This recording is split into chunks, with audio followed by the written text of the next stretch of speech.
This brain of yours does not want the best for you. Like, it is against you. You know David Goggins? Like, he's been doing fitness stuff for years, getting up earlier than everyone else for years, going on runs, becoming the hardest motherfucker on the world. Who's gonna carry the boats? He still explains that he has nights where he literally just can't be bothered with this stuff. I remember when I was a kid, every Sunday we'd have to get up and go to play basketball for a little rec league, and I'd be in bed until like after 12 noon. The game would be at like, let's say 3:30, and I'd literally be like, oh, I'm sick. Oh, my knee feels injured. And I'd try to convince my mum for us not to go. And unfortunately, most of the time we didn't go. Because your body does not like progressing. It does not like adapting. Because it's used to homeostasis. And homeostasis is where everything is in alignment and everything is the same. So if you're used to sleeping in and feeling that comfy pillow right next to you most hours of the day, then you'll stay in that bed and do nothing with your life. Your body's used to it, and this is why creating new habits is so difficult. This is why you have to read books like Atomic Habits by James Clear. He outlines steps to creating a new positive habit. So definitely that's a book I recommend. But we're going to talk about how your brain is against you not only because of internal factors, but also because of external factors. Because our environment is geared towards hooking us in and keeping us there. Like, the only thing that completely stops us from withering away in a pile of nothing is if you're a kid and your parents are there to stop you from your gaming sesh. You might have a job, and that's what stops you from overdosing, let's say. That's what stops you from going over the edge. Just that one responsibility. And responsibilities can be challenging. They can be a real burden on your life. But they can also be a sense of meaning and a sense of something that can take you out of a dark place. So that job, although it may be boring, you may not love it, it's better for you than no job. Something to cut in the middle of your porn scrolling session, your 38th page of Reddit scrolling, your 15th season binge on Netflix. Anything to cut that is positive. So with these external factors, these external resistances, you have to understand that they make these foods, these TV shows, these sources of entertainment, these social media platforms with the sole purpose of keeping you doing that for as long as you can. That's because they make money off of you and your time. So the longest amount of time that they can keep you on and hooked in, the better for them. So they're not worried about your mental health. They're not worried about making sure that you have a work-life balance and that you have mental clarity, well-being. No, they want you to be a robot and watch their programs. Same thing with junk food. You can eat so much of it. It's worth so much energy, so many calories that a starving kid in Africa would be gushing at it. And because the fast food, the ingredient list of these foods is just off the charts, like literally 38 ingredients I think there are in one Big Mac, even though, you know, you could think of the ingredients in a burger, but it's way more than just the burger. They put a bunch of chemicals in that stuff that doesn't even sound like it belongs in food, stuff that doesn't even sound safe to eat, yet they put it in, and after eating, you feel like you crave more food. You don't even get like the satiety signal or the release of leptin, which is the satiety hormone. No, it's completely desensitized, and you don't get the signal that, hey, I'm full, I got this energy, let me use it. No, it just makes you lethargic, makes you not really pumped to do any exercise. Just kind of want to go back for more. That's pretty much what they want, and they're really good at it. They've had years and years to work on making these external factors, these external resistances, able to hook you in for as long as they can.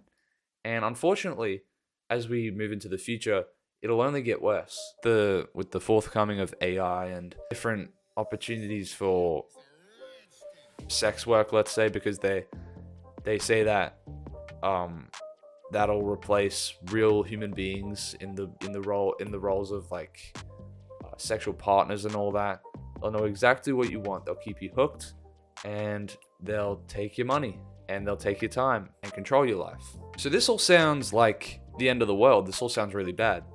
But like I mentioned, there's internal factors to be able to move in a positive direction, a net positive direction, against all these environmental surroundings that don't support the betterment of your life.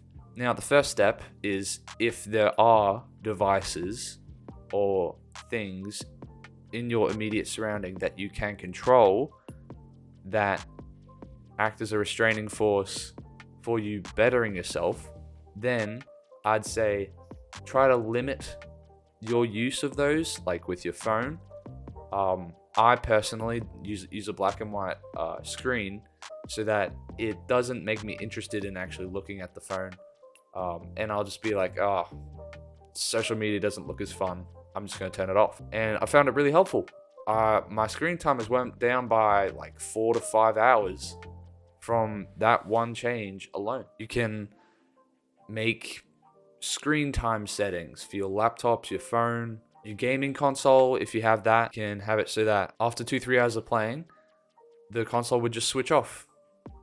If you can manage a way to do that, then that'd be good, to prevent the continuous downward spiral of you just doing nothing with your time. So you can somewhat control the surrounding environment of yours, like your personal surrounding environment with your electronics. Try to live that authentic lifestyle, you know what I mean? But if you can't control these the external resistances, we have to change something with our minds. Now, these mindset changes are about stoicism. Now, I've been looking at stoicism, and it's basically a mindset in which you live as though emotions don't dictate your life. Refusing to fall for one's own desires and emotions in search for enlightenment. It also includes being grateful for what you have and not giving into temptations to overindulge and not live above your needs.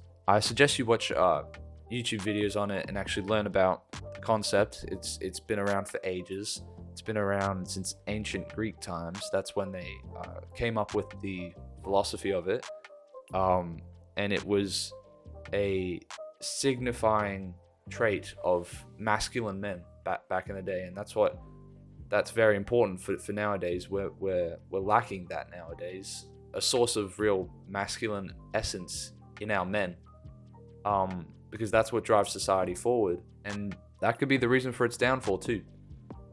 A lack of masculine energy and like masculine essence. It's something that I'm still trying to grow as a young teen, but for most young teens doesn't really exist, and it's being feminized. Embrace masculinity.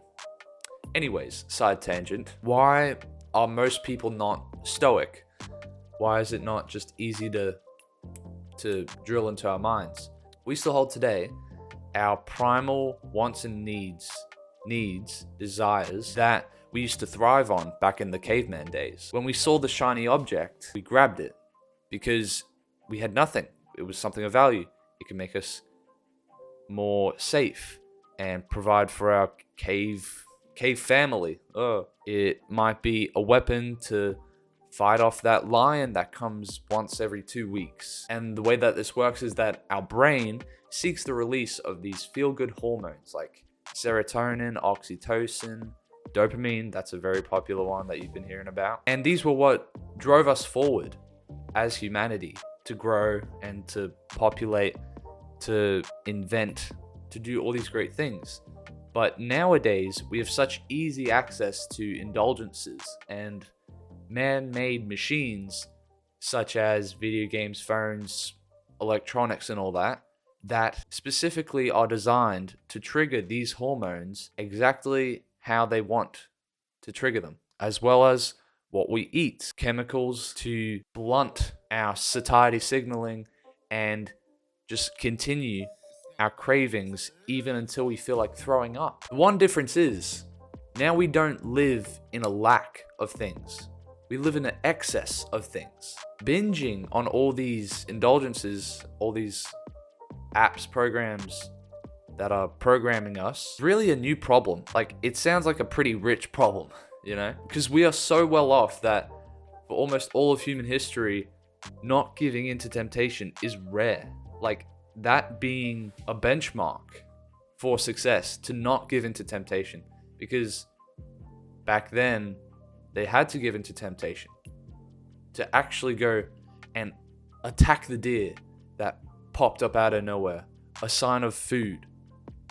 Now it's try and not look at your pantry because you might see that bag of Cheezels and Cheez-Its, and you'll just munch down and the whole fucking thing. The brain still, unfortunately, lives in a scarcity mindset in which it thinks it's just getting by to survive. In most Westerners' cases, we're not. Our brain isn't adapted to our new way of thinking, and that's why it's harder to control than ever nowadays. This is our biggest problem, holding us back. So, what's the solution? We have to live in the real world as much as we can, rather than the virtual world. We have to experience real things, real experiences, real social interactions, real senses of physical exertion, rather than getting to level 99 on Rainbow Six Siege on this video game. That video game analogy probably didn't work because I have no clue how Rainbow Six Siege works. I think it's like a tier thing, like with badges or something. But who cares?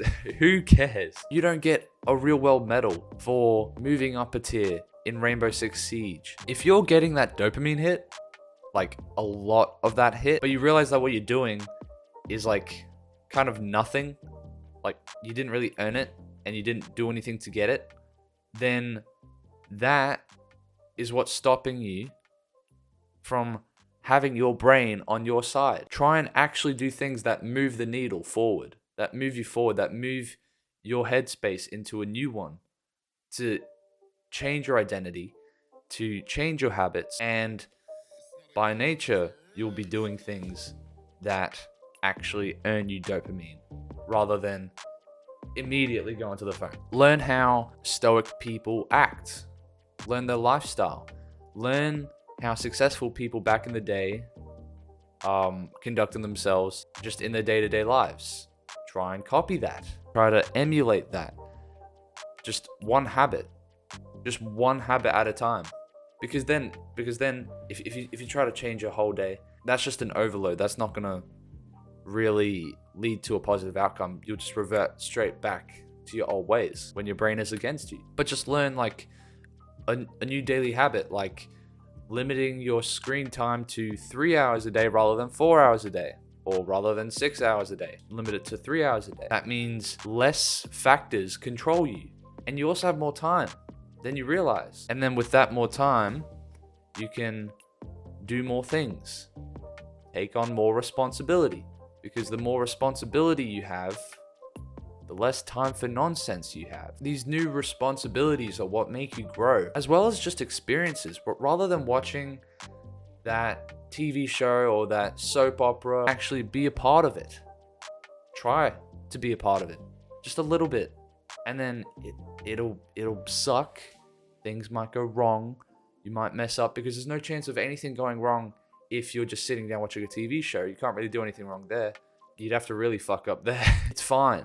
It's fine to fail at the start, because this is what makes you grow. Watching TV shows doesn't make you grow. The solution is to fill your day with real events, not fake ones that have been pushed in front of your face by algorithms that just attempt to keep you stuck on them the whole day. Taking on responsibility and filling your day with real events that actually lead to lasting satisfaction, not the instant cheap satisfaction that this other stuff does. Earn your satisfaction. Anyways, boys, hope that gave you some insight on how your brain is against you, but we should still fight through the storm, try and make something of ourselves. Anyways, I'm Nick Steep. Hopefully that was some steep insight. I'm gonna see you guys in the next one.